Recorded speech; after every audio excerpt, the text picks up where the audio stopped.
The Vrexian commander's mandibles clicked nervously as he studied the holographic display. 3 heat signatures moved through the abandoned mining colony on Threshold 9.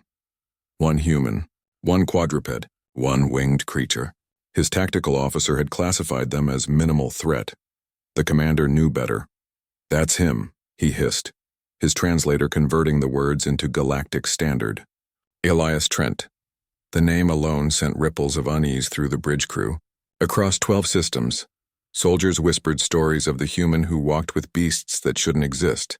Not here. Not in the cold vacuum of space where Earth's creatures had no business surviving. But they did.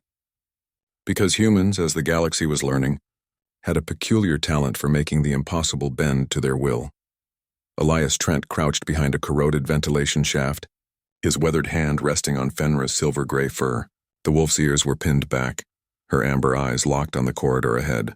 She was no ordinary wolf. 6 years of survival in alien atmospheres had changed her. Her lungs processed methane-rich air. Her metabolism burned hotter. Her teeth could pierce alloy plating. "Easy, girl," Elias whispered. "Let them come to us." Above them, clinging to the ceiling with obsidian claws, Kyrix waited. The dragon Hatchling, though Hatchling hardly described the creature anymore, had grown to the size of a cargo speeder. His scales shimmered with bioluminescence, adapted from weeks spent in the radiation belts of Proxima 7. Heat radiated from his throat, where plasma chambers had evolved from simple fire-breathing organs into something far more lethal. Elias had found them both on the same day, 6 years ago, during the human colony evacuation of Terra Nova. Fenra had been a pup, abandoned in the chaos, whimpering in a burning kennel. Kyrix had been an egg, confiscated from illegal genetic traders, left behind when the merchants fled. He'd carried them both onto his ship, fed them, raised them, survived with them through quarantine zones, pirate raids, and the long dark between stars. They weren't pets. They were his pack. And he was theirs. The Vrexian shock troops entered the colony wing with military precision. 12 soldiers in exo-armor, plasma rifles charged, thermal shields active. They moved in formation, scanning for threats. They never looked up. Kyrix dropped like a meteor. 2 tons of muscle and scale crashed into the center of the formation, his tail sweeping 3 soldiers into the bulkhead with bone-crushing force. Plasma breath erupted from his maw, melting through shield generators before they could calibrate. Fenra was a silver blur, her movements too fast for Vrexian neural processors to track. She went for joints and weak points, the gaps in armor plating, the exposed cables of servo motors. 1 soldier screamed as her jaws closed around his weapon arm. The rifle clattered away, sparking, and Elias, he moved with the practiced efficiency of someone who'd learned to fight alongside predators. His weapon wasn't the heaviest, his armor wasn't the strongest, but he knew exactly where to be and when. He covered Fenra's blind spots. He drew fire away from Kyrix when the dragon paused to breathe. He threw smoke grenades that confused thermal sensors and shrapnel charges that forced the Vrexians to break formation. It was over in 90 seconds. The Vrexian commander watched the feed go dark. 1 soldier at a time, his tactical officer turned, mandibles trembling. "Send in second wave?" the officer asked. "No." The commander's voice was hollow. "Fall back to orbit. Mark this sector as hostile. Level 9 threat classification. But Commander, it's just 1 human. It's never just 1 human." The commander's eyes reflected the dying light of the hologram. They bring pieces of their world with them. They're pack hunters. They're apex predators. Things that evolved to kill on a planet that tried to kill them first. And somehow, impossibly, they make those creatures loyal. In the colony's control room, Elias sat against the wall, catching his breath.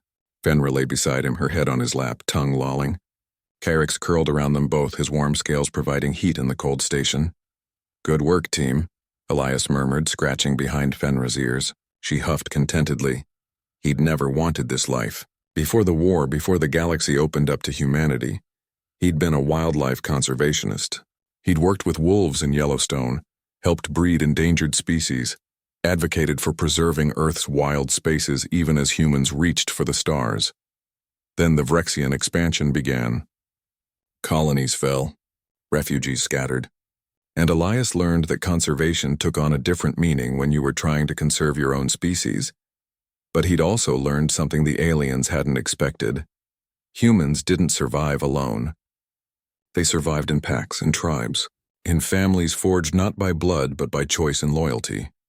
Kyrix rumbled, a sound somewhere between a purr and distant thunder. The dragon's eye, brilliant gold with a serpentine pupil, focused on Elias with unmistakable intelligence. There was understanding there, recognition. "Yeah, I know," Elias said softly. "You're hungry. We'll find something once we're clear."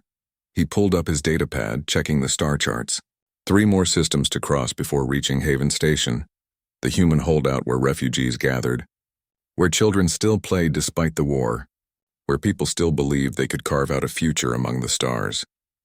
Elias Trent stood, his pack rising with him. Fenra shook out her fur. Kyrix stretched his wings, the membrane catching the dim emergency lighting like stained glass.